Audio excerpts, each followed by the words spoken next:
नमस्कार दोस्तों, कैसे हैं। उम्मीद करता हूं कि आप सभी स्वस्थ होंगे, तंदुरुस्त होंगे। मैं भी स्वस्थ हूं। भगवान की कृपा से आप सभी का हर एक मनोकामना पूर्ण हो।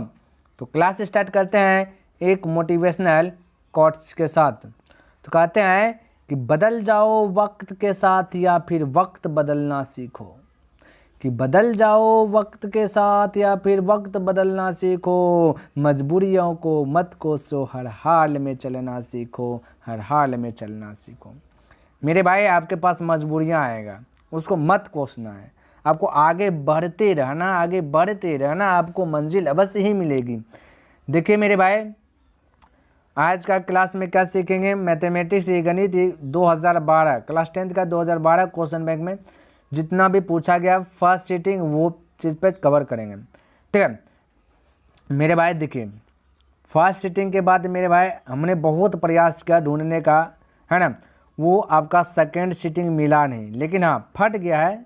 ठीक है 11 में भी फट गया है मेरे भाई। तो फर्स्ट सीटिंग है, सेकेंड सीटिंग 11 में भी था, थर्ड सीटिंग भी था। लेकिन हाँ 12 का मैं थर्ड सीटिंग आपको दूंगा। ठीक है 12 का थर्ड सीटिंग मेरे पास है, क्योंकि जब मैं पढ़ाई कर रहा था तो उसी समय का मेरे पास जो कि बुक बचा हुआ है क्वेश्चन बैंक। मैंने उसको मैं आपको जो कि क्योंकि अभी का जो कॉपी, अभी जो आप किताब खरीदीजिएगा क्वेश्चन बैंक जो खरीदिएगा, उनमें से आपका सबका सिर्फ फर्स्ट सीटिंग दिया है ना। तो वहाँ पे आपको मैं बताऊंगा थर्ड सीटिंग, आपको प्रूफ भी दूंगा मेरे भाई, पेज दे दूंगा, दिखा दूंगा कि देखिए ये थर्ड सीटिंग है, ताकि आपको विश्वास हो जाए हाँ क्वेश्चन बैंक में थर्ड सीटिंग भी है। ठीक है तो ये भी मैं दे दूंगा। तो पहले 12 का फर्स्ट सीटिंग पढ़ लेते हैं अच्छी प्रकार से, एकदम ईजी वे में मेरे भाई मैं समझाऊंगा। बस थोड़ा सा समय आप दीजिए, आपका समय बेफिजूल नहीं जाएगा। ठीक है आप जिस उम्मीद के साथ यहाँ आए हैं ना, उससे ज़्यादा जो है आपको यहाँ पे मिलेगा, ये बात आप फिक्स कर लीजिए। देखिए मेरे भाई, पहला प्रश्न क्या देगा समझिए। कहता प्रथम 5 पूर्ण संख्याओं का माध्य कौन है। पूर्ण संख्या क्या है मेरे भाई, जो जीरो से स्टार्ट होता है, बाकी बात जीरो से एकदम लगातार चले जाते हैं, वो हुआ पूर्ण संख्या। ठीक है तो जीरो से, तो 5 को बोला जीरो से स्टार्ट करें, 0 फिर 1 2 3 4। अब इसको जोड़िए, गिनिए, 5 को होगा 1 2 3 4 5 होगा। आपसे पूछा माध्य ज्ञात करने के लिए, क्या ज्ञात करने के लिए बोला मेरे भाई, माध्य ज्ञात करने के लिए। ठीक है तो माध्य ज्ञात करने बोला था, आप ऐसे ज्ञात कर सकते। ज्ञात यहाँ बहुत तरीके से ज्ञात कर सकते, लेकिन तरीका आपको वही बताऊंगा जो कि आपके माइंड में सेट हो जाए। ठीक है आपका से जो है कि गलती नहीं हो। तो करना क्या, फर्स्ट लास्ट जो बच गया वही माध्य। माध्य होता है बीच वाला, नहीं मेरे भाई। आप देखिए, आप जब दुकान जाते हैं कहते हैं ना भैया हमें बड़ा आलू नहीं ना छोटा आलू दीजिए, बस हमें मीडियम वाला। मीडियम को हिंदी में माध्य बोलते हैं। तो बीच वाला, तो जो बीच में है वही माध्य है। तो यहाँ पे बीच में क्या है मेरे भाई, 2 है, तो आपका 2 right answer, option number B correct हो जाएगा। ठीक है और ये क्यों किए, ऐसा क्योंकि देखिए अंतर समान है मेरे भाई, 0 1 2 3 4। अंतर देखिए एक का अंतर मतलब बड़ा में छोटा घटा, इसमें भी बड़ा में छोटा घटा एक, इसमें बड़ा में छोटा, इसमें बड़ा में छोटा एक आएगा। इसको बहुत तरीके से बना सकते। एक तरीका था हमने बहुत सरल तरीका बता दिया है, ये कटाते जाइए जो बच गया वो आंसर। एक तरीका है फर्स्ट प्लस लास्ट बटा 2, फर्स्ट है 0 लास्ट है 4, तो 4 बटा 2 कटाइएगा 2। एक तरीका ऐसे भी 2 आ गए। एक तरीका और है जो कि सबको जोड़ लीजिएगा, जोड़ के भाग दे दीजिए का संख्या, सब में जोड़ दीजिए और इसको भाग दे दीजिए 5 से। 5 को पूर्ण संख्या 5 बोला, तो 2 1 3 3 3 6 4 10, तो 10 बटे 5 बटे 2 ये। ठीक है तो मेरे भाई अब आप जो है ना, हमने टोटल चीज़ बतला दिया। ठीक है मेरे भाई, आप कौन सा तरीका आपको जो कि बेस्ट लगा ये आप कमेंट अवश्य ही कीजिए मेरे भाई। और पहले आप कौन सा तरीका पढ़े थे ये भी कमेंट कीजिए। ठीक है चलिए मेरे भाई, अगला प्रश्न देखिए क्या देगा समझिए।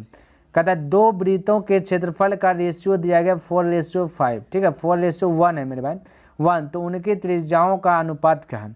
मेरे भाई आपको ज़्यादा तुलकला में पढ़ना नहीं है, त्रिज्या पूछा। देखिए मैं इसमें कॉन्सेप्ट बताऊँ, क्षेत्रफल हमेशा स्क्वायर में रहता है, त्रिज्या कोई स्क्वायर में नहीं आएगा। जब भी त्रिज्या रहेगा, त्रिज्या निकालने तो आंसर आएगा सेंटीमीटर मीटर, और क्षेत्रफल में आंसर निकालना तो सेंटीमीटर स्क्वायर मीटर स्क्वायर, इस प्रकार से आता है। तो आपसे पूछा गया त्रिज्या, तो आपको क्या करना है, बस इसको टोपी पहना देना। क्या करना है, टोपी पहना देना। टोपी पहना दीजिएगा तो 4 का वर्गमूल आता है 2 और 1 का आता है 1, हो गया आपका त्रिज्या। यही यदि आपका पूछता क्षेत्रफल पूछता तो बस इसका क्या करते हैं, स्क्वायर कर लेते तो ऊपर वाला चीज़ आ जाता है। तो ये चीज़ करते हैं, माइंड में सेट रखिए। तो 2:1 आपका right answer option number B correct हो गया। अगला प्रश्न की बात करें तो देखिए क्या देगी, ये मेरे भाई 3 नंबर है, यहाँ 13 आ गया। चलिए ये 13 आ गया, 3 है, ठीक है। ये 13 इसलिए है मेरे भाई क्योंकि हमने क्या किया ना, डेली हर संडे क्या चीज़ ना टेस्ट लेता हूँ, 50 ऑब्जेक्टिव का टेस्ट लेता हूँ। कितना मेरे भाई, 50 ऑब्जेक्टिव का। तो जो सीरीज बाय सीरीज सेटिंग के 2011, 12, 13, 14 जो भी ऐसे लिए, तो उसी से जो है थोड़ा सा एडिटिंग के दरमियान ये 13 नंबर प्रश्न 3 बनाना था, 13 रह गया, ठीक है। चलिए 3 नंबर है देखिए, कहता है 10 थीटा √3, 10 थीटा बराबर √3 है, तो इसका आंसर बताएं। तो मेरे भाई √3 10 थीटा कितना डिग्री वैल्यू होता है, तो बोलिएगा सर जी 10 थीटा बराबर √3 होता है 10 60 डिग्री का वैल्यू, 10 60 डिग्री। तो 10 कटिए जाएगा, थीटा का वैल्यू आ जाएगा 60 डिग्री। तो फटाक से बोल दीजिए ऑप्शन नंबर डी करेक्ट हो जाएगा। बोलिए मेरे भाई किसी को डाउट हो रहा है, कोई कन्फ्यूज हो रहा है? कोई कन्फ्यूज नहीं होना चाहिए मेरे भाई, ठीक है। चलिए अगला प्रश्न देखिए, इसको हल करना है बस, बाकी तो कुछ करना नहीं है, बस हल करना है। क्या करना है मेरे भाई, हल करना है। तो देखिए इसको भी बहुत बहुत ईजी वे में जो कि हल करते, बस समझने का प्रयास कीजिएगा आप, वो करना क्या समझना है थोड़ा सा, ठीक है। अब देखिए cos 60 डिग्री का वैल्यू बता दीजिए, क्योंकि cos 60 डिग्री वैल्यू पता रहना चाहिए ना मेरे भाई। तो cos 60 डिग्री बोलिएगा, cos 60 डिग्री वैल्यू पता नहीं है मेरे भाई। तो sin 30 डिग्री की वैल्यू पता है, वही cos 60 है। sin 30 डिग्री वैल्यू बोलिएगा सर 1/2, तो cos 60 डिग्री भी 1/2 है, +1 तो 1, यहाँ पे cos 60 डिग्री वैल्यू हो जाता है 1/2 -1 तो 1 हो गया। अब इसका नीचे कोने एक, अब एक दीजिएगा एलसीएम, इतना मत कीजिएगा, डायरेक्ट ऐसे कीजिए। हाँ यदि थोड़ा सा फंस रहे हैं तो एलसीएम ले लीजिए यहाँ से, ठीक है। हम डायरेक्ट कर रहा हूँ, 2 × 2, 2 1 3, तो हो जाएगा 3/2। अब बटा के नीचे बटा, तो इसको डायरेक्ट गुना में कन्वर्ट कीजिए। 2 देखिए 2 1 का एलसीएम 2 होगा तो ऊपर में 2, यहाँ भी 2 1 का एलसीएम हुआ था 2, तो 2 लिखे, फिर इधर क्रॉस मल्टीप्लाई गुना कीजिए, 1 × 1 और 2 × 2, तो 2 और 1 जुट गया था 3 हो गया था, ठीक है। चलिए अब यहाँ पे देखिए 2 × 2, देखिए कोना कनी गुना होगा ना, 2 × 2 और 1 × 1, तो -2 में 1 घटेगा तो माइनस बचेगा 1, ठीक है। ये से ये कट गया तो बचा -3, क्योंकि नीचे माइनस है, ऊपर लिखे -1, नीचे लिखे बात बरोबर, 1 से भाग दीजिएगा तो वही रह जाएगा। तो -3 आपका right answer option number B correct हो जाएगा, ठीक है। चलिए अगला प्रश्न देखिए, और 5 पद के मूलों का योगफल और गुणनफल दिया गया है। तो योगफल और गुणनफल दिया गया, आपको द्विघात बहुपद ज्ञात करना। द्विघात बहुपद का फॉर्मूला क्या होता है, बोले सर जी x² - α + बीटा और into x plus alpha into beta होता है। बिल्कुल सही बोला आपने, ये होता है। तो योगफल दिया गया है 2 है ना, गुणनफल -15, तो बोलिएगा x² माइनस योगफल का संग 2, 2 × x 2x, अब प्लस योगफल माइनस गुणनफल -15, क्योंकि पहले योगफल है तो पहला 2, फिर गुणनफल तो गुणनफल -15, तो प्लस गुना माइनस, इन सभी का स्थान पे -15 रखे, plus minus -15, x² - 2x -15, x² - 2x -15, यानी कि आपका x² - 2x -15 option number D आपका करेक्ट हो जाएगा, ठीक है। कोई दिक्कत मेरे भाई कहीं पे कंफ्यूज हो रहा है, कोई कहीं पे कंफ्यूज नहीं होना चाहिए, ठीक है। आगे बढ़ूँ, चलिए तो इस प्रकार से आप फटाफट कर सकते हैं। अब देखिए ये वाला समझिए, कहता है कि बिंदु Q से किसी वृत्त की स्पर्श रेखा की लंबाई 24 सेंटीमीटर और केंद्र से Q की दूरी 25 सेंटीमीटर, तो वृत्त की त्रिज्या ज्ञात कीजिए। तो बिल्कुल घबराना नहीं, देखिए मैं थोड़ा सा फिगर बना करके इसको समझाने का प्रयास करता हूँ। ये हमने एक वृत्त रखा, ठीक है। अब देखिए वृत्त में भी आपका O होता है क्या चीज़ मेरे पास, O आप केंद्र से Q, कहता है केंद्र से Q तक O होता है केंद्र, ठीक है। और यहाँ Q तक ये है आपका, यहाँ पे Q देखिए, कहता है Q से किसी वृत्त की स्पर्श रेखा की लंबाई, स्पर्श रेखा इस प्रकार से खींचाता है, ये 24 दिया है। फिर कहता है और केंद्र से Q की दूरी 25, यानी केंद्र से Q की दूरी 25 दिया गया। तो यहाँ पे इस प्रकार से सटेगा, तो ये केंद्र, ये त्रिज्या होगा, तब से यही पूछ देगा त्रिज्या। तो मेरे भाई आपको ज्ञात करना है, वृत्त की त्रिज्या ज्ञात करें बोल दिया। अब ध्यान से देखिए, जहाँ पे स्पर्श बिंदु मान 90 डिग्री का एंगल बनता है, पता आपको 90 डिग्री के एंगल के सामने वाले भुजा कर्ण कहलाता है। तो कर्ण का स्क्वायर तो 25 का स्क्वायर हो जाएगा 625, डायरेक्ट बोलिए 625, कर्ण स्क्वायर बराबर लंब स्क्वायर, लंब यानी आपका 24 माने r² माने बात बराबर ही होगा, ठीक। तो 24 मानते हैं लंब स्क्वायर करता है 24 का स्क्वायर की जगह करता हो जाएगा मेरे भाई, बोलेगा कि सर जी 576 जगह। तो कर्ण स्क्वायर बराबर लंब स्क्वायर प्लस आधार स्क्वायर, आधार आपका r है तो r का स्क्वायर r हो जाएगा। अब 625 है, इधर आकर माइनस हो जाए, घटेगा 625 में 576 घटेगा, 576 घटेगा तो बचेगा 49, और ये स्क्वायर है पट्टी आएगा तो रूट आ जाएगा, तो बाहर निकलेगा 7। तो right answer option number A correct हो जाएगा। क्या हो जाएगा मेरे भाई? ए करेक्ट हो जाएगा। बोलिए किसी को दिक्कत? कोई दिक्कत नहीं होना चाहिए। तो इस प्रकार से आप फटाफट जो है कि कर सकते हैं। अगला प्रश्न देखिए और 8 नंबर का आता है इतना किस पाद में है, किस पाद में यानी कि किस घर में है। हमने आपको बताया मेरे भाई ये हमने निर्देशांक ज्यामिति हमने बताया था इस प्रकार से रेखा पार करके। हालांकि 2011 में भी फर्स्ट सिटिंग में हमने बताया ऐसा प्रश्न। देखिए इसमें भी पूछ दिया गया, बस वही सब पूछता है ना मेरे भाई। ये माइनस होगा या एक्स डैश होगा या वाई डैश होगा, यहाँ पे एक्स, ये साइड में प्लस आता है, ये साइड में माइनस आता है, ऊपर में प्लस आता है, नीचे में माइनस आता है, इस प्रकार से जाता है। ठीक है, अब मेरे भाई ध्यान से देखिए देखिए माइनस है, माइनस और प्लस है, तो माइनस पहला स्थान पे एक्स है तो एक्स बोला माइनस है, और दूसरा स्थान पे वाई प्लस है। तो माइनस प्लस देखना कौन सा घर में। देखिए मेरे भाई ये फर्स्ट घर हुआ, ये सेकेंड घर हुआ, ये थर्ड घर हुआ मेरे भाई, ये फोर्थ घर हुआ। ठीक है, फर्स्ट घर में एक्स देखिए प्लस है, वाई भी प्लस है, तो फर्स्ट घर में प्लस प्लस रहेगा।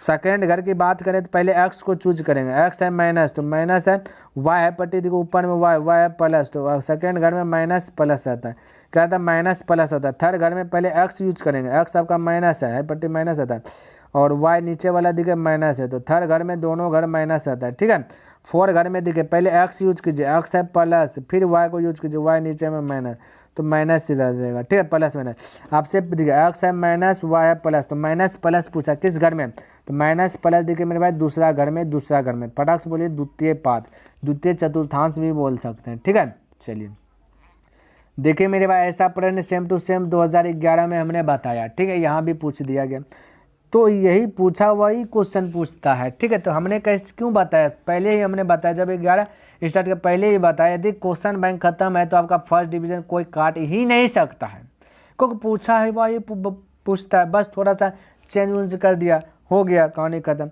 का निम्न में से कौन परिमेय संख्या, ये सेम है, तो परिमेय संख्या को किसको बोलते हैं, जिसको पी बटे क्यू के रूप में लिख सकते हैं, क्यू का मान 0 नहीं होना चाहिए। ठीक है, तो बोलिए देखिए कटे तो कटा, रूट टू कटेगा तो ये 2 आ गया, तो 2 नीचे में 1, तो ये परिमेय हो गया। फटाक से ऑप्शन नंबर बी बोलिए, रूट वाला अपरिमेय कहलाता है, तो यहाँ भी रूट है, ये भी रूट है, ये भी रूट है, हालांकि बी भी रूट में था लेकिन ये कट गया इसलिए ये परिमेय हो गया। ठीक है, चलिए 10 नंबर प्रश्न देखिए, कहता निम्नलिखित में से कौन बहुपद नहीं है, कहता कौन सा बहुपद नहीं है। मेरे भाई जो बहुपद होगा ना, जो बहुपद होगा उसका घात जो है कि प्लस में रहेगा, क्या होगा प्लस में रहेगा। जो बहुपद नहीं होगा उसका घात माइनस में होगा। घात बोलते हैं पावर को, ये माइंड में सेट कीजिए आप, जो कि इसमें त्रुटि आपको नहीं होगा, बिल्कुल राइट जवाब आप मार दीजिएगा। अब बोलिए एक्स स्क्वायर का घात प्लस में 2 प्लस में, तो ये बहुपद है, आपको खोजना नहीं है। यहाँ पे देखिए मेरे भाई, यहाँ पे देखिए बी में देखिए एक्स घात देखिए प्लस में, ये भी है। ठीक है, आपका घात जो है कि प्लस में रहना चाहिए, है ना, भिन्न में भी घात नहीं रहना चाहिए, ध्यान में रखना। भिन्न में मतलब 1/2 1/3 तो वो भी बहुपद नहीं कहलाएगा, ये बात ध्यान में रखना। ठीक है, चलिए ये थोड़ा सा माइंड में सेट कर। अब यहाँ देखिए आपका क्या देगा, x + 1/x इस प्रकार से आपका है। ठीक है, तो मेरे भाई इसका घात माइनस है।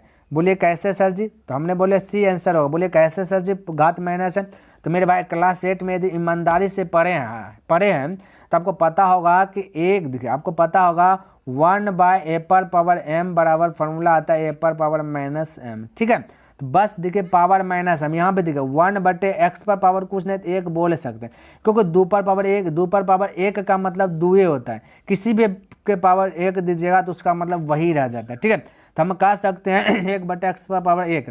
अब इसको हम यदि सरल भिन्न में कन्वर्ट करेंगे इस वाला में, तो आपका रिजल्ट आएगा x पर पावर -1। तो जैसे माइनस आया तो ये क्या हो गया, बहुपद नहीं हुआ, इसलिए हमने बोला ऑप्शन नंबर सी करेक्ट हो जाएगा। बोले कोई कन्फ्यूज, किसी को डाउट, कोई डाउट नहीं होना चाहिए मेरे पास। अधिकतर स्टूडेंट को ये बहुपद नहीं है, कौन बहुपद है इसमें जो है कि दिक्कत आता है, लेकिन उम्मीद करता हूँ कि आपको अब दिक्कत नहीं आएगा। अब जो है कि बनाइएगा फटाफट हिलेगा नहीं मेरे भाई। हमने ये जुगाड़ लगाया, देखिए ये भी 1 नंबर ही है। पहले क्या पूछता था ना, 10 गो दे दिया ऑप्शन के साथ, 10 गो दे दिया क्या चीज, ये 10 गो दे दे विदाउट ऑप्शन के साथ, ऐसे पूछा जाता। लेकिन अभी वर्तमान में क्या कर दिया, सब जो कि ऑप्शन दे दिया गया, जो कि आपके लिए बहुत शानदार हो गया। आप नहीं भी जानते तो कुछ से कुछ टिक मार दीजिएगा, सही होने का संभावना रहता है, लेकिन इसमें तो कोई सही होने का संभावना ही नहीं रहता। क्या जानिएगा तभी तो लिखिएगा ना। चलिए अब इसको भी हमने क्या क्या हल करके बताने का प्रयास करता हूँ, ध्यान से देखिए। दिया गया मेरे पास रूट अंदर 1 माइनस साइन स्क्वायर थीटा बटे 1 माइनस कोस स्क्वायर थीटा। देखिए इसका फॉर्मूला आता है 1 माइनस साइन स्क्वायर थीटा, देखिए रूट तो root 1 minus sine square theta का फॉर्मूला आता है कोस स्क्वायर थीटा, ठीक है, बटे 1 माइनस कोस स्क्वायर थीटा का फॉर्मूला आता है साइन स्क्वायर थीटा। ये सब आपको फॉर्मूला तो माइंड में सेट होना चाहिए, ठीक है, ये होना चाहिए, ठीक है। अब कोस स्क्वायर थीटा बटे साइन स्क्वायर थीटा का फॉर्मूला आता है कोट स्क्वायर थीटा। इसमें मेरे भाई खाली फॉर्मूला का रूल है, रूट और स्क्वायर कट जाएगा, बचेगा कोट थीटा, क्या बचेगा कोट थीटा। ये थीटा का स्थान पे दिया है तो ये बोलिए, तो कोट ए फटाक से राइट आंसर बोल दीजिए। बोले किसी को डाउट हो रहा है, कोई डाउट नहीं होना चाहिए। देखिए 12 नंबर कहता है कि कोस 48 डिग्री और माइनस साइन 42 डिग्री। ये मेरे भाई देखिए हमने बोला थोड़ा बहुत चेक करना कि पूरा कोण पर आधारित है क्या, पूरा कोण पर आधारित होता है तो इसी का फॉर्मूला चलता है। तो पूरा कोण कब चेक होता है, जब दो कोण को जोड़ करके 90 डिग्री पूरा जाता है। तो बोलिए 48 और 42 जोड़िए तो पता चला 90, तो जैसे 90 पूरा तो ये पूरा कोण हो गया। तो आपको फटाक से अप्लाई करना, एक गज चेंज करना, ये तो हमने बताया।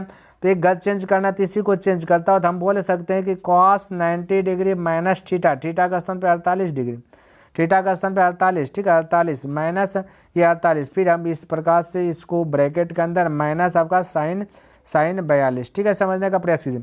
अब cos 90 degree minus theta equal होता है साइन थीटा फार्मूला, थीटा का स्थान पे 90 में 48 क्या बोलिएगा 42, अब माइनस हो जाएगा साइन 42, ये साइन 42। इस प्रकार से मेरे भाई साइन 42 घट के 0 आ जाएगा, तो राइट आंसर आपका 0। अब देखिए बिना पेन चलाए बोलिए, जब भी 90 डिग्री पूरे जाए और घटा में रहे तो आंसर 0, अब भाग में रहे तो आंसर 1। हमने पहले बताया भाग में रहे 90 पूरे तो 1 और घटा में रहे तो आंसर 0। ये माइंड में सेट कर लीजिए, आपका जो गलत होने की संभावना कम हो जाएगा, ठीक है, फटाक से बना दीजिएगा, नहीं भी जाना है तो बना दीजिए। अब देखिए मेरे भाई ये बहुलक है, 14वां चैप्टर है। तो बहुलक बराबर फार्मूला क्या हमने बताया, बहुलक बराबर होता है 3 गुना माध्यक, है ना, माध्यक या माध्यिका कह सकते हैं, माध्यक -2 माध्य, ये फार्मूला आता है। तो आपको ये बीच में क्या बढ़ाएगा, तो माध्यक बढ़ाएगा, तो माध्यिका है माध्यिका बोल दीजिए, ये चीज़ लिख दीजिए, तो ये हो गया आपका आंसर। क्योंकि देखिए अभी आपका जो कि ऐसे क्वेश्चन देगा तो आपको ऑप्शन दे देगा, ठीक है, तो ऑप्शन देगा तो अच्छी बात है, हम तो बता रहे हैं सब बन जाएगा। अब देखिए यहाँ क्या पूछा, कतेरी दो त्रिभुजों के क्षेत्रफलों का रेशियो। देखिए मेरे पास क्षेत्रफल दिया गया 16:9, पूछ रहा है भुजा। तो हमने पहले बताया जब भुजा पूछे त्रिज्या पूछे तो आपको क्या करना है, कुछ नहीं टोपी पहना देना है, आपका क्या आ जाएगा आंसर आ जाएगा। तो 16 का बाहर आ जाएगा मेरे भाई 4 और 9 का बाहर आ जाएगा आपका 3, तो आपका आंसर आ जाएगा 4:3। देखिए यहाँ पे 15वां नंबर प्रश्न देखिए क्या कहता है, कहता किसी बिंदु की y अक्ष से दूरी उस बिंदु का डेश कहलाता है। मेरे भाई देखिए ऐसा प्रश्न 2011 में भी बताया, वहाँ x अक्ष था, यहाँ y अक्ष है, तो वही ना बोले ना, थोड़ा सा चेंज करता है ना। तो y अक्ष को बोलते हैं, ये y अक्ष को बोलते हैं कोटि, क्या बोलते हैं मेरे भाई कोटि बोलते हैं। अब जो कोटि दिया गया है तो कोटि और भुज दो एक तो रहबे करता है ना, तो कोटि दिया है तो भुज आंसर होगा फटाक से। y पूछे समझिए कोटि दे दिया गया है, और जो छोड़ा भुज बोलते हैं x अक्ष को, ठीक है, तो भुज आपका राइट आंसर आएगा। हालांकि 2011 में जो पूछा गया था प्रश्न उनमें से हमने बहुत अच्छा से बता दिया था, ठीक है। चलिए यहाँ देखा था बिंदु 15,8 की दूरी मूल बिंदु से होगी। तो मेरे भाई मूल बिंदु से दूरी पूछा गया, तो मूल बिंदु का फॉर्मूला आपको पता है x² + y² होता है। तो x² यानी 15 का स्क्वायर होता है 225 अब प्लस 8 का स्क्वायर होता है 64, ठीक है। अब इसको जोड़िए 4 5 9 6 2 8 और 2, अब रूट के अंदर 289 का बाहर आ जाता है मेरे भाई 17, तो राइट आंसर आपका 17 हो जाएगा। बोलिए किसी को डाउट है मेरे भाई, कोई डाउट नहीं होना चाहिए और कोई कन्फ्यूज भी नहीं रहना चाहिए, ठीक है। चलिए ये देखिए ये सब प्रश्न ऐसा नहीं कि आपका 1 नंबर ही पूछेगा मेरे भाई, 2 नंबर भी पूछ देगा, कोई ठीक नहीं है, ठीक है, तो इसलिए अच्छा से लर्न कर लीजिए। कहता समांतर श्रेणी 2 7 12 का 10वां पद क्या होता है। तो मेरे भाई 10वां पद समांतर श्रेणी है ही, तो समांतर श्रेणी कैसे है, हालांकि दे दिया तो अंतर समान होगा। 7 और 2 का अंतर 5, 12 और 7 का अंतर 5, यानी 12 में छोटा घटाना है तो 5 का अंतर है। तो हमने डायरेक्ट बताए थे 10वां पद ना, तो डायरेक्ट A10 बराबर फॉर्मूला लगा लीजिए, A + 1D कम 10 से 1D कम तो 9D हो गया, कहानी खत्म, ये सूत्र हो गया 10 बराबर कोई भी चीज़ बराबर। A 20 बराबर पूछेगा फॉर्मूला, बोले A + 1D कम तो 19D, ये फार्मूला हो गया, खत्म कहानी।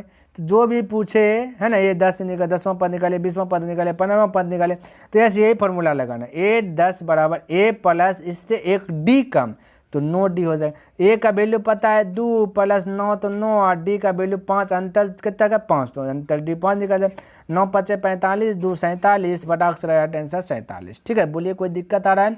कोई दिक्कत नहीं। अब देखिए हम मेरे भाई 18 नंबर प्रश्न कहते यदि एक त्रिभुज के एक कोण की समद्विभाजक रेखा त्रिभुज की माध्यिका हो तो वह त्रिभुज होगा। तो वह त्रिभुज कैसा होगा ये बताएं। तो मेरे भाई समद्विबाहु त्रिभुज होगा। क्या होगा? समद्विबाहु त्रिभुज, दो भुजा समान होगा। ठीक है, चलिए तो इसमें समद्विबाहु त्रिभुज आपको लर्न कर लेना। ठीक है, यहाँ दिए कहता पाई एक कैसा संख्या। तो मेरे भाई यहाँ पे बहुत सारा स्टूडेंट गलती कर बैठता है। गलती कैसे करता है?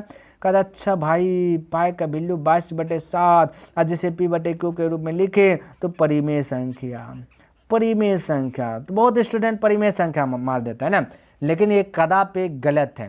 हाँ, पाई/7, ये पाई का वैल्यू 22/7 ये परिमेय संख्या है, ये है, लेकिन पाई परिमेय संख्या नहीं है। हाँ, पाई परिमेय संख्या नहीं है, ये अपरिमेय संख्या है। तो थोड़ा सा कन्फ्यूज में आपको नहीं रहना। तो यहाँ पाई आपका अपरिमेय संख्या होगा। जैसे पाई का वैल्यू दे देगा 22/7 तो फटाक से बोल दीजिए परिमेय, और सिर्फ पाई तो अपरिमेय। ये थोड़ा थोड़ा कॉन्सेप्ट क्लियर कर लीजिए, बहुत सारा स्टूडेंट अटक जाते हैं। ठीक है, चलिए देखिए 20 नंबर प्रश्न है ना। कहता है कि ऐसे दो युगपत समीकरणों का निकाय जिसमें एक भी बिंदु उभयनिष्ठ नहीं है तो उसे क्या कहते हैं? तो उस समीकरण निकाय को क्या कहते हैं ये पूछ दिया गया। तो बिल्कुल घबराना नहीं मेरे भाई। देखिए उभयनिष्ठ का मतलब समझ रहे हैं? उभयनिष्ठ को इंग्लिश में बोलते कॉमन। कहता जिसमें कॉमन ही नहीं आए तो कॉमन नहीं आएगा तो ऐसा एक हमने 2011 में भी बताया, थोड़ा सा यहाँ पे चेंज कर दिया पूछने का टाइटल चेंज। तो यहाँ उभयनिष्ठ मतलब कॉमन, तो कॉमन वैसा ही नहीं आएगा जो कि रेल वधारे का पटरी है। कोई ऐसा सवाल आ जाए जिसको हल करने के बाद क्या उसका चाहते रहे, कोई हल्ले नहीं निकल पा रहा है, ये कभी सटेगा? जब सटेगा ही नहीं तो आंसर कैसे आएगा मेरे भाई? तो इसका होता है कोई हल नहीं होगा। ऐसे करके आपको दिया गया था ये 2011 का फर्स्ट सिटिंग में कोई हल नहीं होगा। फिर एक था असंगत आंसर। तो ये जब हो है इसको बोलते समांतर। तो जो समांतर है तो इसको हम असंगत भी कहते हैं, विरोधी भी कहते हैं, कोई हल नहीं होगा ये भी कहते हैं, है ना। तो इसको बोल दीजिए फटाक से असंगत है। क्या है? असंगत है। तो राइट आंसर असंगत हो जाएगा। बोलिए किसी को डाउट, कोई कन्फ्यूज, कोई डाउट नहीं होना चाहिए। तो मेरे भाई बस 20 प्रश्न हमने अभी ऑब्जेक्टिव के नज़रिए से देखा और 20 प्रश्न को लिया। 10 प्रश्न में ऑप्शन था, 10 प्रश्न में जो ऑप्शन नहीं था उन्हें भी हमने क्या किया ऑब्जेक्टिव के नज़रिए से देखा और हल करके बताया। तो उम्मीद करता हूँ कि आपको ये वीडियो बिल्कुल पसंद आया होगा।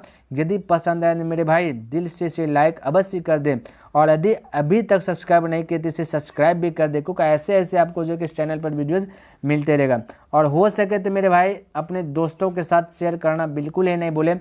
हाँ, कमेंट करके बताइए मेरे भाई कि यह वीडियो कैसा लगा, क्योंकि कमेंट करते हैं तो कहीं ना कहीं मोटिवेट मिलता है, और वही मोटिवेट के चलते जो मेरे भाई डेली प्रत्येक दिन, हाँ मेरे भाई प्रत्येक दिन 7:30 PM में जो कि वीडियोज़ अपलोड करने में जो कि सक्षम रहता हूँ। तो कमेंट करके बताइए कि यह वीडियो कैसा लगा।